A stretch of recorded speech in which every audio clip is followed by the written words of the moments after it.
inbound to Thompson. Thompson fakes, fires, three-pointer. Bang! Klay Thompson from downtown. And the Warriors back. Little step back. Boy, that was big time. Pritchard going to try another one. And the Bucks living with that. Giannis in full flight to Portis for three. Bobby time. Bobby time. Bobby Portis. The big three right there. Milwaukee bulldozes over Boston. In game one of the NBA playoffs, the NFL draft happened this weekend. What a weekend in sports. We have so much shit to get to, though. So let's just jump into it. We will start today with the NBA playoffs, in which we had this epic buzzer beater situation happening in Memphis, and Golden State did not go down. The buzzer beater play, 3 seconds left. John Morant on a running, I'm going to guess it was like a runner layup thing that he tried. Didn't quite get it to fall. Klay Thompson, as you heard in the opener there, with a dagger. Not quite a dagger. Just gave Golden State the lead with, 40 seconds left or so. Some fouls and some whatnot happened. Boston played like trash. They only made 10 two-point shots. This is basketball. These are pros. 10. They made 10 two-point field goals, which is unbelievable. Just effing crazy. Other news, Joel Embiid got elbowed right in the face against Toronto, and now he's going to be out for some time against the Miami Heat. He will definitely be out for 2 games because he has a concussion. He fractured his orbital bone, which is his face, and that gave him a concussion. So now he'll be out for a little while. Definitely be out for game 1 and 2. There's optimism he'll be back for game 3 and game 4, which would be in Philadelphia and later on in the week. Not looking good, though. Not a good situation. Philly had such a great day on Friday, and Thursday and Friday is one of the greatest days in Philadelphia sports history. They woke up on Friday with all those draft picks, and then that day the news comes out, Joel Embiid's face is broken. He might be out in a year that it looked like it could have been Philly's year, kind of. It would have been weird, but it wouldn't have been that weird. It definitely would have been possible. Now they're up against the number 1 seed, the Miami Heat. It's still possible. I still have James Harden and some other guys, but it's looking incredibly bad. Incredibly bad. Other news from baseball, Trevor Bauer had some insane sexual assault allegations. Remember, we talked about that last summer. The pitcher for the Los Angeles Dodgers, he has been suspended for 2 years. That's how bad the allegations were. And it wasn't like a he said, she said. It was a, yeah, I definitely did this. And they were like, oh, bye. No one misses him. He was known for being a real personality. He was sassy. He was like very cheeky about how much the pitchers in Major League Baseball were cheating with the spider tack and what was legal and what they're doing and spin rate and all that kind of stuff. And now he's, we have to think about it for years now. So see you later, Trev. Okay, let's review the NFL draft. The winners, if you want to sound smart, the Eagles won. Everybody likes the good teams. Everything that the good teams do is good. The Chiefs, the Bills, they're always good. The Ravens, my team, the Lions, I thought they had a good draft. A lot of people, if you had 2 picks in the top 20 and drafted players that people have seen on college, they're going to say you had a good draft. The Eagles traded for A.J. Brown, which is why they had a good draft. Matt Corral goes to Carolina. Malik Willis goes to Tennessee. Desmond Ridder goes to Atlanta. Those happened in the 3rd round and the 5th round.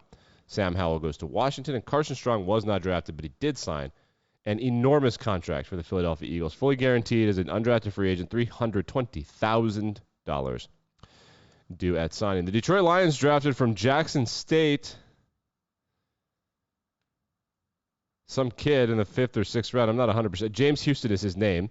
He transferred from Florida to Jackson State. Why did he do that? Well, because he was involved in a credit card fraud scheme with his teammates. So transferred to Jackson State. When the Lions drafted him, they didn't have a lot of highlights ready, so in the package, they used only Florida highlights because Florida is a big university, and their media department has their shit together. It's a much better, much more money, much higher athletic department. So then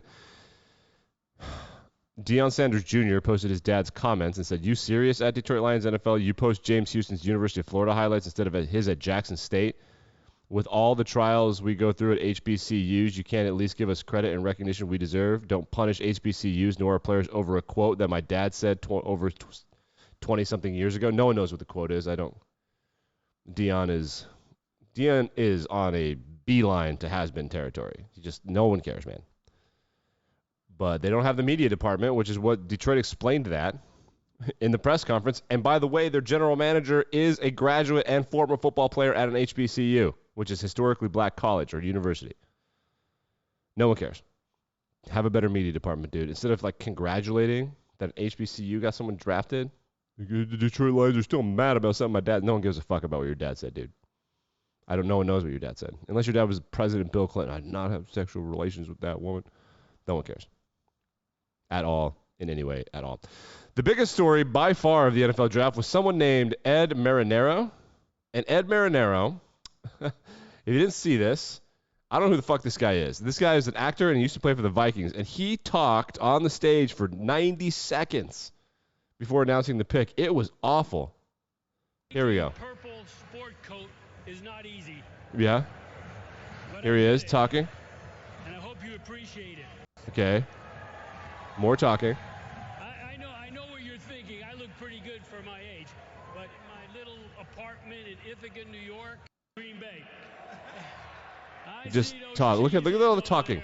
He still has not announced the pick. It got so bad that at a certain point, they had NFL Network had a woman on stage just like, hey, asshole, read the card. Make the pick, Ed. So here's Ed. Here, and he makes a selection. Not even any playoff music. Just read it. Just read it. Look at him. It took him 30 seconds after that. Oh, my God. Minnesota Vikings select defensive back Andrew Booth from Clemson. Unbelievable. So then, Ed, how'd you feel about that? We get some Pro Football Talk reporting that Ed Marinaro, he said he got the hit. It was the probably first time anybody ever got the hook giving a presentation. That was someone. I certainly didn't set out to create a brouhaha that it turned into. I think that this whole cheeky shit of having someone read the draft picks is going to be over. I think Ed killed it forever. Thank God. I like it better when the animals give picks, to be honest. So that's a storyline you can pay attention to, the NFL draft. Other things that happened, oh, man, we got a lot. There's so much that happened. We can save some of this for later in the week, I suppose. Urban Meyer might be coming back to Fox. Baker Mayfield is set to sit on the bench. The Pittsburgh Steelers now have four sets of brothers on their team. The Watts, the Haywards, after Cam Hayward's little brother Connor, who's a fullback tight end thing at Michigan State. Connor Hayward, so that's Derek Watt, TJ Watt, Cameron Hayward, Connor Hayward, Tremaine and Terrell Edmonds. Those are defensive players. One's a D-back and one's a linebacker, I think. And then someone else. I think the Nelson brothers, maybe. They have 4 sets of brothers. That is bananas. There are other sets of brothers in the same team in the NFL. Off the top of my head, I know that the Lions have the Acquire brothers. It's just cool. It's cool for parents. It's cool for parents. Big news in the NHL. We're going to start with the most important game of the year, which is FDNY versus NYPD. How'd it go down? Watch this hit. This is on the Jumbotron. They're replaying this boarding thing. Oh, my God, what a hit. Look at it. Boom. Dude comes around the net in his offensive zone, and the guy just lines him up like Nicholas Cronwall. Just lines him up. FDNY, they win the game by a final score of 2-1. Go Red guys. It is just such a wild game every year. It's probably the coolest game in hockey, actually, now that I think about it. It's right up there with the Winter Classic. So let's get in to the National Hockey League. NHL playoffs start tonight. The Bruins at the Hurricanes. 7 p.m. Eastern Standard Time. All right, so you want to go through the series, or should we do the betting? We can do both at the same time. Just tell you who's favored. That makes sense. We'll get you out of here. Okay. Do I like that? Let's see. Is that good enough on the television? Should I scroll out? Scroll in? I need to do better at YouTube, guys. All right, let's try that.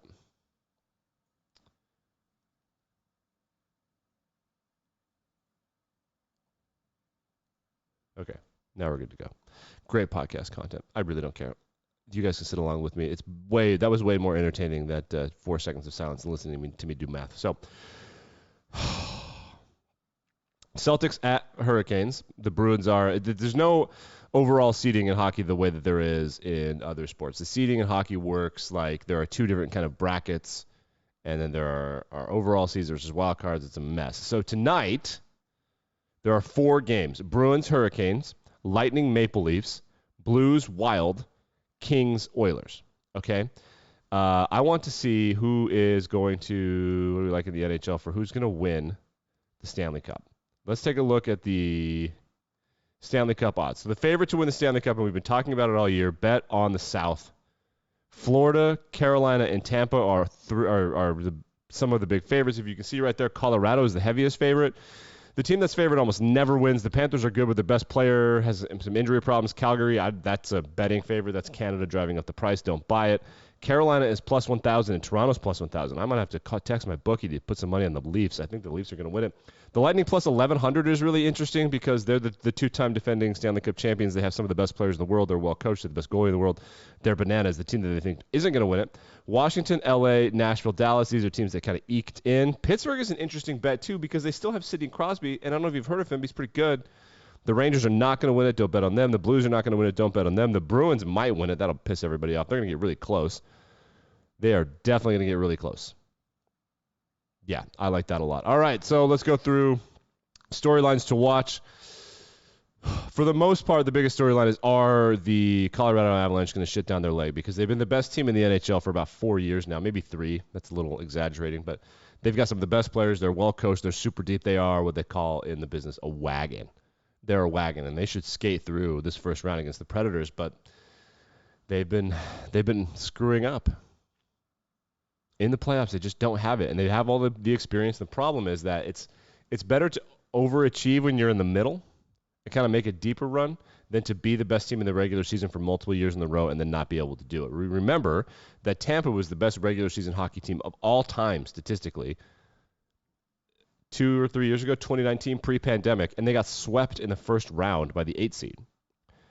That pressure is just a weird thing. But Virginia, when you're not used to it, so I don't know. I that's a big narrative to watch. The other narrative to watch is that Ovi and Sid have been doing this a long time, and it's cool to see them strap it up against them. And it's not impossible that they play against each other, but it's not super likely. There's a lot of disruptors in the NHL right now, most of which are the Hurricanes. Watching them piss people off is going to be great. They have been very close to making deep runs in recent years. I like the Canadian teams back in the NHL or back in the NHL playoffs.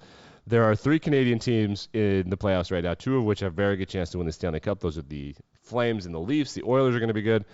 They have the best offensive players in the world, the second and third ranked offensive players in the world. The Leafs Lightning series is going to be bananas. This is going to be the series to watch.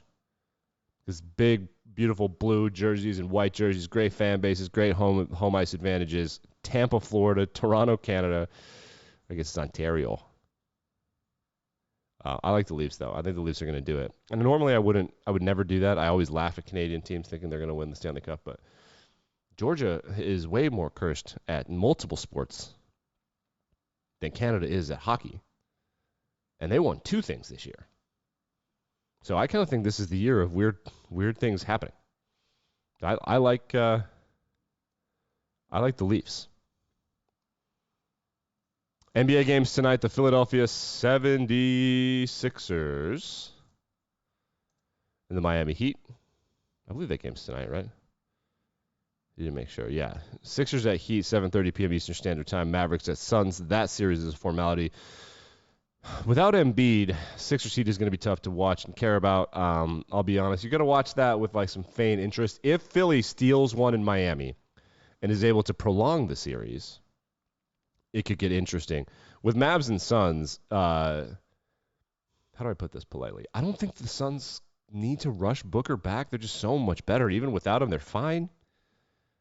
If they lose one of the first 2 games, like if the Suns win tonight, they don't need to play Booker in game 2. Grizzlies, Warriors, Bucks, and Celtics are going to be epic series. So 2 games tonight, Sixers, Heat, Mavericks, Suns, the other 2 series.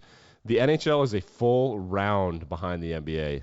Let's see if the NBA, they're so good at slowing things down and just taking forever that I kind of suspect that the NBA is going to get back on track. Oh, man. They're so annoying when they do that. But that's what you got to do. There's a lot of stories, but I'm going to save them for later days just because there's so much going on. The weekend was unbelievably packed. We had an emergency goalie situation in the NHL. We'll talk shit about Texas, the Texas Longhorns program. We'll do that maybe. Or I guess I just tell you now. Shouts to the University of Texas, the biggest loser in the NFL draft. Texas is not back. Texas did not have a player drafted. Man. You want to look at some of the schools that had guys drafted, you won't even be able to tell. I bet you won't even be able to pronounce some of them. It's that bad. All right, back and better than ever. Tomorrow, like, rate, review, subscribe.